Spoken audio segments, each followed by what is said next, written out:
आपराधिक मानसिक प्रवृत्ति का व्यक्तित्व और जरा सी उम्र में डॉन बनने की ख्वाहिश लिए असद गलियों में घूमता था। चाकू मारना या गोली चलाना मानो उसने उसकी ट्रेनिंग ले रखी हो, क्योंकि जिस तरह से एक रिहायशी इलाके में दिन दहाड़े गली में घेर करके एक शख्स की हत्या उसने की, ऐसा करने के पीछे वो ताकत, वो आपराधिक प्रवृत्ति, वो हिम्मत किसी पेशेवर अपराधी में ही हो सकती है। अदालत में मामला जाए, वहां पर क्या साबित होगा वो बात की बात है, लेकिन जो आंखों से दिख रहा है क्या उसमें भी झूठ हो सकता है? नमस्कार, मैं हूं आशीष त्रिपाठी आपके साथ। आखिरकार उस मामले का पटाक्षेप पुलिस ने कुछ अपने ही अंदाज में किया।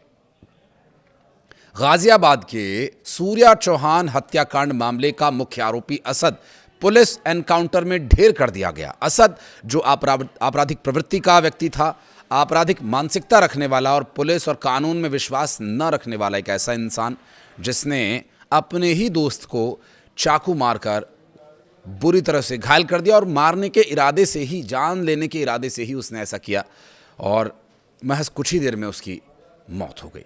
एक परिवार का हंसता खेलता चिराग, एक अकेला ऐसा सहारा जो परिवार को आगे ले जा सकता था, छीन लिया गया। इस पूरे मामले में मां ने एनकाउंटर किए जाने की मांग की थी। इस पूरी घटना के सामने आने के बाद पुलिस के सामने जो गंभीर चुनौतियां थीं, उन चुनौतियों को पुलिस ने अपने तरीके से हैंडल किया और इस घटना को लेकर के पुलिस ने कार्रवाई तत्परता के साथ शुरू की। पुलिस का यह प्लान था कि जिस तरह बाकी आरोपियों को पकड़ा गया उसी तरह असद को भी पकड़ा जाए, लेकिन असद के दिमाग में फतूर, पुलिस को चकमा दे करके निकल जाऊंगा। ये उत्तर प्रदेश की पुलिस है, ये गाजियाबाद की पुलिस है, ये पुलिस है उन वीर जाबाज सपूतों की। इसमें शामिल एक एक सिपाही जो न सिर्फ कड़ी ट्रेनिंग करके यहां तक पहुंचा है, बल्कि कानून व्यवस्था को धता बताने वाले को कड़ा संदेश देने का भी मादा रखता है। लेकिन ये ताकत इन्हें मिली कहां से, ये हौसला इनमें आया कहां से, ये एक अहम सवाल है।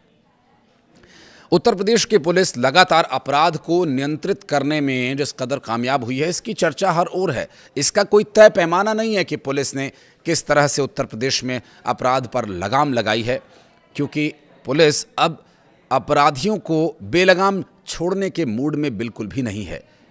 उस वक्त हुआ क्या था, चलिए वो आपको बताते हैं। दरअसल इंदिरापुरम पुलिस जो कि तलाश कर रही थी असद की, उन्हें ये सूचना मिली कि असद कुछ रुपए लेने के लिए अपने दोस्त के पास जा रहा है। वहाँ से वो रुपए लेकर के शहर छोड़ने की फिराक में था। उसका साथी जो मौके से भाग खड़ा हुआ, उसकी भी तलाश की जा रही है। पकड़े गए आरोपियों के साथ क्या होगा इस पर भी आगे बात करेंगे। लेकिन पुलिस रात के समय जब असद को पकड़ने के लिए पहुंची और उन्हें ये पता चला कि इंदिरापुरम के अभयखंड क्षेत्र में वो मौजूद है, पुलिस ने उसकी घेराबंदी की, तो वो पुलिस पर ही फायरिंग करके भागने की कोशिश करने लगा। बाइक असद का दोस्त चला रहा था और असद पीछे बैठा हुआ, हाथ में हथियार लिए, उत्तर प्रदेश पुलिस को चकमा देने की फिराक में था। उसने जो फायरिंग की, क्योंकि पुलिस तो उसे पकड़ने के इरादे से आई थी, पुलिस को यह अंदाजा भी नहीं था कि असद इस तरह की हरकत करेगा। लेकिन जब पुलिस के एक कांस्टेबल को गोली लगी, एक जवान घायल हुआ, तब पुलिस को यह एहसास हो गया कि ये ऐसे रुकने वाला नहीं है। जवाबी कार्रवाई की गई और उस जवाबी कार्रवाई में असद का अंत कर दिया गया। दोनों तरफ से करीब 50 राउंड फायरिंग हुई और इस एनकाउंटर में एक पुलिस कांस्टेबल घायल हुआ। और उधर सूर्या की मां सरोज ने यह मांग की है कि असद और उसके साथियों के घर पर भी बुलडोजर चलना चाहिए। उन्होंने ये भी कहा कि असद की लाश की तस्वीर उन्हें दिखाई जाए। वहीं सूत्रों के मुताबिक जानकारी ये मिली कि असद शहर छोड़ने की फिराक में था, लेकिन उससे पहले ही गाजियाबाद पुलिस और इंदिरापुरम पुलिस का एक जॉइंट ऑपरेशन शुरू हुआ असद को पकड़ने के लिए। लेकिन संभवतः पुलिस को भी उस वक्त तक ये अंदाज़ा नहीं था कि असद इस तरह की हरकत करेगा और गोली का शिकार हो जाएगा गाजियाबाद और इंदिरापुरम पुलिस का। दरअसल पुलिस को ये जानकारी पहले मिल गई थी कि असद अपने एक दोस्त के पास आने वाला है और वहाँ उसका क्या प्लान है, इस बारे में जानकारी नहीं थी। लेकिन हाँ, इस जगह वो आएगा पैसे लेने के लिए, ये ज़रूर पुलिस को पूर्व सूचना मिल गई थी। पुलिस ने उसकी घेराबंदी की और एक साथी के साथ जब वो बाइक पर आता दिखाई दिया तो पुलिस ने उसे रुकने का इशारा किया।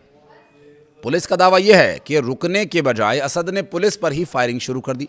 जवाबी कार्रवाई में पुलिस ने भी असद पर फायरिंग की और इस मुठभेड़ में एक पुलिस कांस्टेबल के चोट लगने, घायल होने का भी मामला है। हालांकि बाइक चला रहा असद का साथी कहां भाग गया ये तो अभी तक स्पष्ट नहीं हो पाया, लेकिन उसकी तलाश की जा रही है। पुलिस लगातार उसके लिए भी प्रयास कर रही है। उधर पुलिस को मौके से पिस्टल और बाइक भी बरामद हुई है। उत्तर प्रदेश के गाजियाबाद में बकरीद के दिन 17 वर्षीय एक छात्र सूर्या की हत्या करने के बाद से फरार चल रहे आरोपी असद को पुलिस ने एनकाउंटर में ढेर कर दिया। रविवार तड़के इंदिरापुरम के अभय खंड में हुई मुठभेड़ में असद को मार गिराया गया।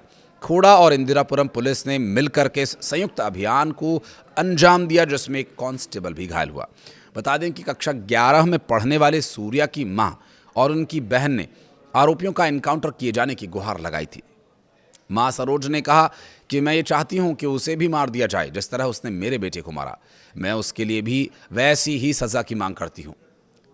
उन्होंने कहा कि मैंने 28 मई के बाद से अपने बेटे को देखा तक नहीं। मेरे 2 बेटे हैं और एक बेटी। हालांकि मेरा बड़ा बेटा दिव्यांग है और मुझे उम्मीद थी कि छोटा बेटा परिवार का सहारा बनेगा, लेकिन उसे भी छीन लिया गया। इस पूरे मामले में अब आगे स्थिति जांच में क्या कुछ स्पष्ट होती है, ये एक और वीडियो में हम आपके लिए लेकर आएंगे। बहरहाल इस वीडियो में फिलहाल इतना ही। कुछ कहना चाहेंगे तो ज़रूर आप कमेंट सेक्शन में बताइएगा।